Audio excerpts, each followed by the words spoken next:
took the fall for my younger brother Leo and spent 3 years in prison. There unexpectedly I saved the son of the wealthiest man in our city, the tycoon Howard. As a gesture of gratitude, he rewarded me with $100 million. Upon my release, I reached out to my father at the earliest opportunity, eager to share the good news. But the moment he heard my voice, my mother hung up the phone without a word. Fearing something had happened to my family, I rushed home in haste. Just as I arrived at the door, I overheard Vivian, Leo's wife, complaining. She couldn't have picked a better day to get out of prison. I didn't even get to my prenatal checkup and now I'm rushing to handle the property transfer, my mother replied. That's for your own good. After all, she paid for the house with a criminal record. She won't find employment easily. What if she refuses to leave and becomes a burden on us? Vivian snorted coldly. If she comes, we'll make her rent a place. I certainly don't want to live with an ex-con. I listened to their conversation. My hand trembled as I was about to knock on the door. My heart, full of concern for my family, plunged to the depths. It was the height of summer, yet I felt as if I were standing in the ice age. The door in front of me was the very one I had longed for every day for 3 years in prison, but standing before it now, I felt like I was on the edge of a precipice, unable to move.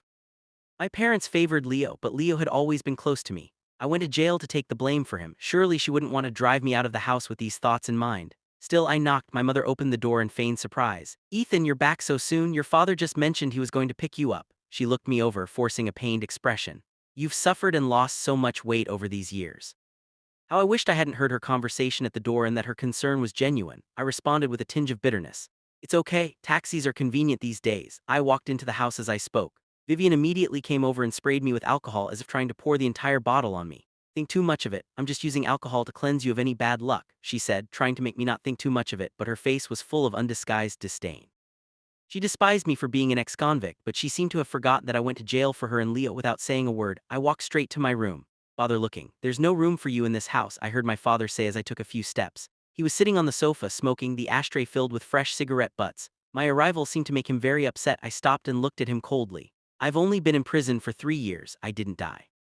Do I not even deserve a room in this house without a cigarette? I said with conviction. There are so many of us in the family but only a few rooms. There's no spare room for you, he said. I didn't argue with him but asked, where's Leo? Does he feel the same way? At this time, Leo came out of the bathroom and looked at me with some difficulty. Ethan, Vivian is 2 months pregnant. If you live at home, the rooms really aren't enough. But it's okay, you're my brother. Everything will come first for you if you really want to live here. I'll make room in the baby's room. That was already prepared, Leo said quite straightforwardly. I nodded and said directly, she's not due for another 8 months. I'll just stay here for a while. Leo's expression froze. He moved his lips as if wanting to say something but stopped himself. Vivian couldn't hold back any longer. Storming over, she shouted at me, how can you be so selfish? Can't you see the house is cramped and you actually have the audacity to take our baby's room? You've got some nerve. I couldn't help but laugh at her anger, looked at her and replied, we all used to fit. I've just been to jail and your child isn't even born yet. Why isn't there enough room now? And have you forgotten that I paid for this house in full? My father slammed the table abruptly and said in a stern voice, even watching your attitude, do you think it's great that you bought a house with a full payment? You want to take the house from us when you have just gotten out of prison? I responded with disappointment. Am I asking you to give me the house? You won't even offer me a room to stay in. He said, there's no room for you at home. If you want to find a place to live, rent a house by yourself. We don't owe you anything. Father glared at me, making it clear that I was no longer welcome. A fine thing to say that you don't owe me anything, I said. You all pleaded with tears in your eyes for me to take the fall for Leo. You said that if I did, I would be the family's benefactor and you would repay me. I want now is to live in the room that was originally mine. Is that too much to ask? Is this how you intend to repay? Spoke each word with a whirlwind of emotions churning in my chest. It was Leo and Vivian who had been driving my car, speeding and driving the wrong way when they hit someone. My parents immediately came to me, saying they had worked so hard to get Leo into a prestigious university with a bright future ahead of him, and that this accident must not ruin his life. I, on the other hand, was just an ordinary employee at a small company with a future that paled in comparison to my brother's, so they begged me tearfully to take the blame for Leo, saying the family would be grateful and repay me once I was released from prison. I didn't do it for any reward. I did it out of love for my parents and for Leo. I sacrificed my own future to take his place in prison. I sold my car, depleted my savings, and lost my job. I paid compensation, took the blame, and endured all the insults on his behalf. 3 years in prison were a torment, but I bore it all. But I never expected this. Instead of a deeper sense of family, what awaited me was utter betrayal. The blow of realizing my beloved family had turned into ungrateful people who would discard me once my usefulness was over. Ethan, I know you're upset, my mother said, but we've also had a hard time these past 3 years. Having a criminal in the family made us the subject of ridicule wherever we went. If you really live at home, we will be even more of a laughingstock. Can't you think about us for once, Leo? Her voice was heavy with sacrifice, a sacrifice she claimed she had made for Leo, but in his eyes I could see the truth he didn't say. I was now a burden, the one who had brought shame upon them. Any last hope in my heart was completely extinguished. There was no warmth left in this home, all my sacrifices had become the biggest joke. Looking at Leo with a cold, condescending tone, I said, Leo, don't forget it was you who should have been in prison. You're the one who brought shame to the family. If you really cared about the family's reputation, you should have taken responsibility back then. Instead of enjoying my sacrifices, occupying my house, and shamelessly blaming me for not thinking about you. Upon hearing this, Leo flushed with anger and embarrassment. He retorted irritably, You did take the fall for me, but I've already thanked you. What more do you want from me? You were my older brother, wasn't that your duty? Do you really need to keep reminding me of such a trivial matter? He spoke as if my 3-year sentence was something as casual as when I used to give him the largest drumstick at dinner. His simple thank you was supposed to settle the score. My father, as always, defended Leo and scolded me. You want recognition for doing a little favor for him. How can you be so petty? Yes, you're a good-for-nothing criminal living off the family if you rely on us. What will happen when my child is born? Vivian, stroking her belly, spoke mercilessly. My child comes first. My mother also looked grave and said to me earnestly, Even your father and I are still looking forward to having a grandchild. You're not young anymore. Even if you go out and rent a place by yourself, that's only proper. Their voices echoed each other, and each sentence pierced my heart like a sharp knife. I was utterly disappointed with their coldness, and my tears fell uncontrollably. Looking at them, I croaked, No wonder you never visited me once during those 3 years I was in prison. I convinced myself you were just too busy to see me. But the truth is you found me disgraceful. I tilted my head back, holding back tears, then asked coldly and distinctly, I'll ask you one question. Are you determined to drive me away today? Yes, my father replied without hesitation. My mother, Leo, and Vivian all wore resolute expressions. There was clearly no room for negotiation. I couldn't see a trace of affection in their eyes. I nodded and declared resolutely, Fine. From today onwards I sever all ties with you. I hope you won't regret it. This family is not worth my attachment. The $100 million I plan to share with you also has nothing to do with you anymore. With that, I left the house without looking back. Behind me came Vivian's resentful roar, Stop pretending. What's there to regret about breaking ties with a criminal? After leaving that emotionless home, I wandered the streets alone for a long time. Eventually, I found a hotel to stay in temporarily. I consulted a lawyer online, paying a high price. The house I had found was under my parents' names. I wanted to know if I could get the house back. The lawyer said that as long as I could prove I was the actual buyer, for example, by presenting payment records, renovation bills, or property management documents, I could reclaim the house. I had the habit of keeping materials, so I had kept all those documents carefully with the goal of reclaiming the house. I hired the lawyer to handle this matter for me. Afterward, I lay on the bed, gazing at the 9-digit balance on my phone, lost in thought. My parents had always favored Leo, thinking he was smarter than me and destined for a promising future. I hadn't even finished junior high when they forced me to drop out to earn tuition money for Leo. So I got out on my own, working manual labor jobs as a waiter, a worker, and a courier, all kinds of hard and tiring work. The house they lived in was the one I bought after saving for nearly 10 years. When I bought it, my parents were afraid I would neglect them in the future and persuaded me to buy it under their names. Thinking we were all family, I agreed without hesitation. But upon my release from prison, they immediately transferred the house into Leo's name, not even willing to leave me a room. I couldn't forgive my parents and was even more disappointed in Leo. I had sacrificed everything for him, even going to jail to take the blame for him. But what about him? Not only did he not thank me, but he also joined my parents in driving me out of the house. Fortunately, God didn't drive me into a corner. I got more money than I could spend. The next day, I went straight to the sales office of the village area. There just happened to be a promotion. The more you buy, the bigger the discount. I directly bought 10 fully renovated villas in one go and quickly settled the furniture and appliances. I immediately moved into one of the villas and hired a servant to cook and clean for me every day. As for the other 9 villas, I rented them all out. I had always dreamed of being a landlord. Unexpectedly, after I was released, my dream actually came true. I could cover all my expenses just on the rent from those 9 villas every month. Life was wonderful. A month later, I received a call from my father. Are you crazy? You actually sued us, I said lightly. I'm suing the people who have occupied my house. Well, Ethan, you really have a lot of tricks and a ruthless heart worthy of being an ex-convict.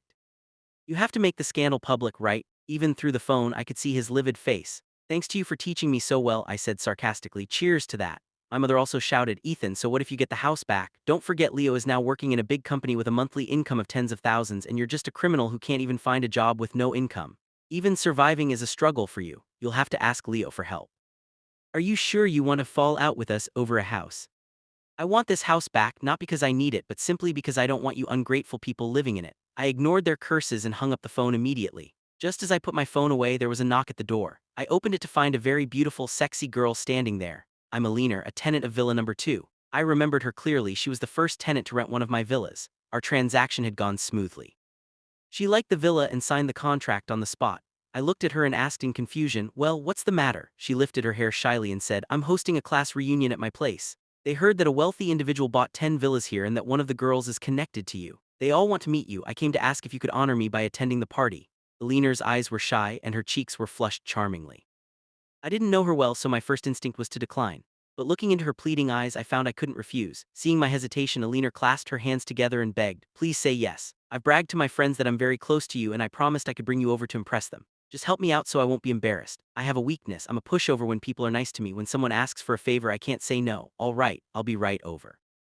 Immediately brightened. "Great, I'll wait for you at the villa." She left. I changed out of my pajamas into a suit and headed to her villa. What I didn't expect was to find Vivian opening the door and Leaf standing beside her. "Ethan, you're stalking us here." Vivian frowned and barked as soon as she saw me. "Do you two know each other?" Eleanor asked, confused by the tension. "Eleanor, this is Leo's criminal brother," Vivian said with a sneer. "She's old enough but still wants to take over the room. She's shamelessly living off her parents while preparing for her baby." Hearing this, the others gathered around, scrutinizing me with complicated expressions. Vivian grew louder, speaking down to me. "Get out of here, this villa belongs to us." Her voice was loud and arrogant, like she owned the place and I was an intruder. The crowd joined in, jeering with disdain. "She's living off her parents. She's even stalking you here. This criminal will do anything for money. She's got the ability to work but just chooses to rely on others. This villa was bought by a mysterious wealthy man. Don't cause trouble here. Right, that wealthy landlord is coming soon. Offend him and you might disappear." By Vivian, the crowd mercilessly unleashed malice on me, even though they barely knew me, but I didn't care. Wealth gave me confidence. A few harsh words couldn't hurt me. I looked at Vivian and said with a smile, "First, I'm not stalking you. I'm annoyed just seeing you. Second, let me remind you, I became a criminal because I took the fall for your husband. If you despise me for being a criminal, then tell me, if you're living in my house and refuse to leave. Who's the real shameless one here?" My words silenced the crowd. Their gazes shifted from me to Vivian with new curiosity. Vivian's voice weakened as she replied, "Don't talk nonsense. That house belongs to Leo. What does it have to do with you?" I sneered. "Anyway, the lawyer's letter has been sent to the house. I hope you can still be so defiant in court." Leo, silent until now, grew anxious.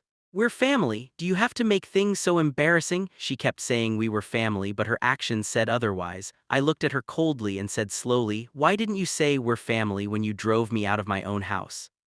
Why didn't you say we're family when I was publicly insulted and humiliated by your wife? Now that you feel threatened, you try to guilt trip me. We're family only when I'm useful to you, otherwise I'm the criminal." Every word deepened my disappointment. I couldn't understand how my brother, once close to me, could become like this. "Flatter yourself. You're a lowly ex-convict with no money or job. What benefit can we get from you? We just want you to stop pestering us." Vivian raised her chin again, belittling me. "There's some misunderstanding, Eleanor." Eleanor, confused all along, finally spoke up. Despite knowing little about me, she knew I was the wealthy landlord who bought 10 villas. "There's no misunderstanding, Eleanor. Don't be fooled by his honest look. He's just a disgusting leech. You better call the police and have him removed." Looked at me, sinister and eager to see me lose face. "But she's the one I invited," Eleanor said seriously. "She's the wealthy landlord who bought 10 villas at once." Hearing this, both Leo and Vivian were shocked, their eyes wide in disbelief. "That can't be. How could she be the same person?" Vivian said in disbelief. Eleanor nodded firmly. "It's him. He's my landlord. I wouldn't be mistaken." Everyone's expressions changed, looking at me with surprise. "Impossible, Ethan. You must have tricked Eleanor somehow. Or you're pretending to be that wealthy man," Vivian said, certain and scornful. She couldn't associate the ex-convict she despised most with the wealthy landlord beyond her reach. I looked at her mockingly and said lightly, "Believe whatever you want." Then I turned to Eleanor. "Sorry to disrupt your party. Have a good time. I'll head back now." With that, I turned and left. At that moment, Leo chased after me and stopped in front. "Ethan, what's going on?" she asked with a complex expression. Realizing the change in my status, Leo immediately changed her attitude. She withdrew her hostility, but her gaze still carried that of the little boy who used to be close to me. However, I already knew she wasn't following me out of affection. She was looking for a safe haven that could bring her benefits. I looked at her expressionlessly and said coldly, "Don't talk to me. A criminal is not worthy of being your brother." Back in my villa, I still couldn't find peace. My parents and Leo kept calling me, so I blocked all their contact information and refused to communicate with them. They disliked me so much that even the air around me seemed dirty to them. They wouldn't give me a glance or a smile. But once they learned I had money, they immediately started pestering me. I had already seen through them. It was better not to have such family members at all. That night I slept soundly. Early the next morning, there was a knock on my villa door. Half asleep, I cracked it open. Suddenly, my parents, Leo and Vivian, forcefully pushed the door wide open and barged in, completely ignoring me. My mother's eyes widened as she looked around the villa. Wow, this place is massive. Leo, your kids will have so much room to run around here. We could even put an amusement park in the living room if we wanted. Leo nodded in agreement. Yeah, my child will be born into wealth now. Walked around excitedly, exclaiming, "This is amazing. I'll be the lady of the manor, Leo. I want a whole room dedicated to my clothes and handbags and a private sauna room. When I'm bored, I'll just sing and do beauty treatments, take showers, whatever I want." Dad turned to me, commanding as if it were the most natural thing in the world. Even set up a coffee shop in the villa's courtyard. I'll bring some friends over for coffee and chats whenever I'm free. They were acting as if they already owned the place, making plans as if it was a given. I was instantly wide awake, the drowsiness vanished. Without hesitation, I said, "This is my home, not a place for your daydreams." The four of them looked displeased. My dad was the first to speak. "Ethan, we all know you saved a rich man while you were in jail and got a thank you gift of $100 million. Just give us half of that money. Also, didn't you buy 10 villas? Give one to your mom and me and one to your brother." He spoke as if making a huge concession just by asking. It was clear they had come prepared. I didn't mince words. "My money and my villas have nothing to do with you sharing." Mother, furious, hands on her hips, shouted indignantly, "How can you be so ungrateful? Don't forget it was because of us that you went to jail in the first place. Without us, you wouldn't have had the chance to save that rich son and get that 100 million. Not asking for all your money already. That's the biggest concession. As parents, do you want to keep all that money to yourself? How can you be so shameless?" Watching her scold me with self-righteous indignation, I was speechless. When I was in jail for 3 years, bullied, hungry, cold, and tortured, they never once came to see me. But now that I had money, they immediately came to claim credit and accuse me of being shameless. "You came home from jail with $100 million and never mentioned it. We consider you family, but you're such a selfish person. That money is ours by right. Give us the money right now." Leo and Vivian joined in, accusing me with full conviction. I sneered. "Consider me family. It was you who threw me out for being an ex-convict. I told you then not to regret it." That I didn't bother arguing anymore. I directly called security. "Hello, there are people trespassing on my property. Please get them out of my house as quickly as possible. Also, I don't want to see them in my villa area again." Soon, security arrived. Ignoring the unreasonable anger of the four intruders, they quickly drove them out. The security guard apologized to me repeatedly. "They claim to be your family, which is why I let them in, but I will never let them set foot here again." I didn't pursue it any further. After that day, I never saw them again. I thought my life had finally become peaceful. Unexpectedly, one quiet morning, I suddenly received a flood of nuisance calls and abusive messages. The incessant calls and texts overwhelmed my phone until it crashed. Confused, I removed the SIM card and went online to find that I had been cyberbullied. My parents had become internet sensations, their videos spreading across nearly all social media platforms. In the videos, they tearfully lamented how they raised me and how I repaid their kindness. We treated him as the apple of our eye, always saving the best for him, even if we had to skip a few meals. We bought him his favorite drumsticks. We raised him with great difficulty, but he immediately kicked us out. He became rich with 10 villas. He still kicked us out of a small house. Why is there such an ungrateful son in this world? As my parents sobbed in the video, Leo appeared to comfort them while tearfully appealing to the camera. "My brother has been domineering and unreasonable since he was a child, always fighting and bullying others. I grew up under his fists. I thought he was just bad-tempered and would change when he grew up. But he turned out to be a complete moral degenerate without limits. He has forced us, a family of 5, to crowd into a small house and is now suing us, claiming we are occupying his house. I can't understand why someone would treat their own family like this. Isn't afraid of retribution." Leo was indignant while Vivian played the victim, accusing me as well. She has never repaid his parents for all these years. "It's always been my husband and me taking care of them. We never complained about him, but he came to bully us instead. We went to reason with him, but he had the security throw us out. I was pregnant, yet he showed no mercy. I almost had a miscarriage." The 7-minute video was filled with their grievances about the miserable treatment they had suffered. Every word was an accusation and denunciation against me. They deliberately exposed all my personal information, instantly turning me into a pariah. Everyone was out for my blood, my phone, personal accounts, and every possible contact flooded with insults. I knew they wanted to destroy me. Although I had completely fallen out with them, their unscrupulous and distorted accusations still hit me hard. We were family, but they seemed to have abandoned me. There was no way out since they showed no mercy. I wasn't going to go easy on them either. I dialed Howard's number. After all, I saved his son, and not only did he hand me $100 million, but he also gave me his phone number. She told me I could call on him for anything, I explained. Upon hearing it was me, Howard was all politeness. "I've even seen the online buzz about you. Are you calling to get some help?" Howard paused, intrigued. "What's your plan? Could you hook me up with a TV station? I want to do a live interview to address this issue head-on." Of course. That very day, a TV station staffer reached out. The next day, the news hit the headlines: "Ungrateful billionaire to face accusations live on television." The comments section was abuzz with opinions. "Save your breath. Nothing you say will change the fact that you're an ingrate. No parents would mistreat their own kids. You've pushed your family this far, you must be the real villain." You've got the guts to go on TV. Never seen someone willingly air their dirty laundry. Calling in sick today. Can't miss how he spins this. When's the live show? I can't wait. For a while, everyone was glued to the screen. The live broadcast hadn't even started, but the news had skyrocketed to the top of the trending list. Everyone was eagerly waiting for the show to kick off. Half an hour later, the TV station went live. I stepped onto the stage right in front of the camera. A massive screen in front of me scrolled the live feed of comments at that moment. The comments section was a sea of negativity. I saw every kind of insult, some rough, some crude, all crystal clear. The hostess sat next to me and began, "Even regarding your family's tearful accusations of ingratitude, what's your response?" I looked straight into the camera and said earnestly, "Let me share my story. Even from a humble background. When I was 3, my younger brother Leo came along. As long as I can remember, the mantra from my parents was that the elder brother must look out for the younger. They drilled into me that my life would only be worthwhile if Leo made something of himself. So all the treats and toys were Leo's first pick. She loved drumsticks, so that's what we had at every meal when she'd leave the skin. And that's when I got the skin, which was greasy and honestly not my favorite. But if I didn't eat it, I starved, so I'd wrap it in a slice of bread and force it down. Growing up, Leo got new clothes and I got his hand-me-downs. I was the butt of jokes at school for my ill-fitting attire. Every time I went to school, my classmates would laugh at me for wearing tight clothes every day.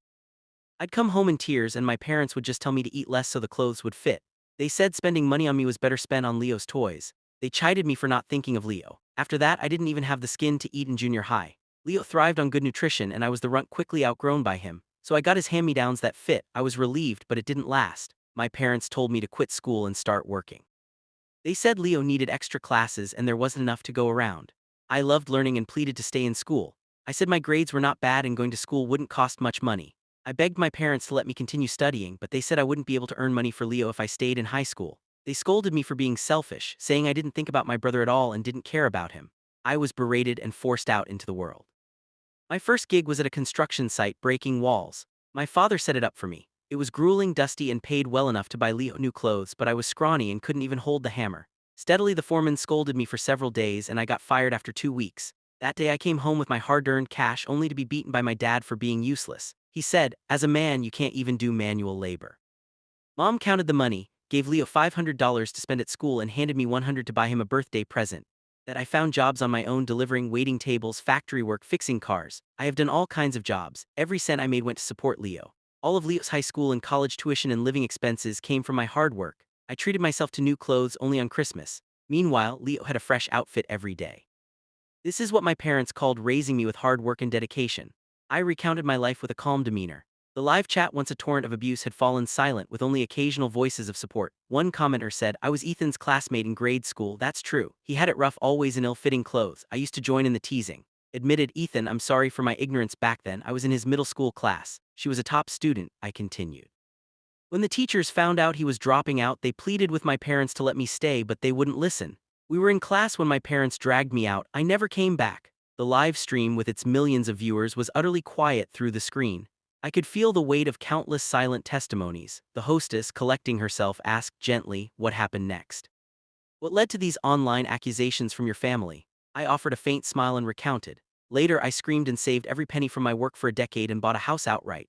When it was time to collect the keys, my parents accompanied me. Suddenly, they confessed, saying they had treated me well in the past and feared I might not take care of them in their old age. They even cried in front of me, full of remorse. I reassured them that they raised me and that I wouldn't abandon them.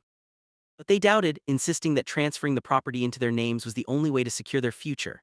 I thought we were family after all. Could my own parents betray me? So I agreed. Then, due to a car accident, I ended up in prison. I spent 3 long years behind bars. Every day and night I worried about my family, but they never came to visit. I feared they might struggle without my support or that something would happen to them. Life in prison was harsh and lonely. There were moments when I nearly gave up, but the thought of my family needing me kept me going. One day I saw a fellow inmate choking on his food in a dire situation. I had learned the Heimlich maneuver online, so I acted quickly and saved his life. Later, I discovered he was the son of the wealthiest man in the country. To express his gratitude for saving his child, Howard gifted me $100 million on the day of my release. I called my father right away to share the great news. I had even planned how we'd all split the money. But as soon as he heard my voice, he hung up. I rushed home thinking something terrible had happened, only to find out that my parents had already transferred the house to my brother's name. They were afraid I'd take advantage of them if I lived with them, so they tried every trick in the book to keep their distance. They said a man with a criminal record would never find work and would be a burden on them. I had given so much for them, but they turned their backs the moment I needed help. From the start, they never showed me a kind face. After waiting 3 years for a family reunion, all I got was their disdain and rejection. I was kicked out shortly after our brief conversation that day. Utterly disappointed, I severed ties with them. With the lawyer's help, I reclaimed my house. When they found out I had money and had bought 10 villas, they barged into my home demanding money and property. I refused and had security escort them out. The whole time I didn't lay a finger on them, and the security staff was polite and careful. I have surveillance footage as proof. This is what my brother and his wife accused me of in the video: being unreasonable and bullying them. I responded to all the accusations from my parents Leo and Vivian, each with solid evidence and a sincere attitude. By then, the tide of public opinion had completely turned. Netizens who had cursed me began to condemn my parents Leo and Vivian. I continued earnestly. The biggest blemish on my life is the 3 years I spent in prison, the biggest mistake I've ever made. But my mistake wasn't causing the accident. It was lending my car to Leo and taking the fall for him when he crashed. What? This contains the footage from my car's dashcam. It clearly captured the entire accident. I handed the memory card to the hostess and played it for all to see. The dashcam recorded Leo and Vivian's conversation in the front seats, crystal clear. After driving for a while, they began to play around, laughing and joking. Unknowingly, the car turned left, veering into the oncoming lane. Oblivious, they continued their antics, even accelerating despite a pedestrian clearly in sight. The car plowed straight into them. It wasn't until the pedestrian was hit that their laughter ceased. The room erupted in outrage as the footage ended. I spoke again. After the accident, my parents begged me to take the blame for Leo. They said he had a bright future at a prestigious university and this accident would ruin it. I was just a regular employee destined for an ordinary life. It wouldn't matter if I took the fall for him. They said if I didn't, Leo would be disgraced and couldn't go on living. So I became the prisoner for Leo, enduring humiliation and abuse, only to return to their scorn and be driven from my home. That's the family that accuses me of ingratitude. Tears streamed down my face. I had finally poured out the bitterness of so many years. After the broadcast, Leo was investigated and sentenced to 5 years in prison. Vivian, shocked by the news, miscarried that very day. My parents faced a backlash of online abuse. The supporters they once had turned against them, making them the targets of everyone's wrath. They became outcasts, living in hiding, their lives full of misery. Evicted from my home, Vivian rented a remote, dilapidated house and vanished from my life. Having served my time and with extenuating circumstances, I received a mere reprimand and returned to normal life. Free from my family, I embraced my new life as a landlord. The high rents allowed me to travel wherever I pleased. Once I thought happiness was about family unity and harmony. Now I see it's about exploring the wider world and discovering new possibilities. The rain will stop and the sky will clear. Nothing stays terrible forever. Those who chase the light will shine brightly. I'm on the path to the future realm.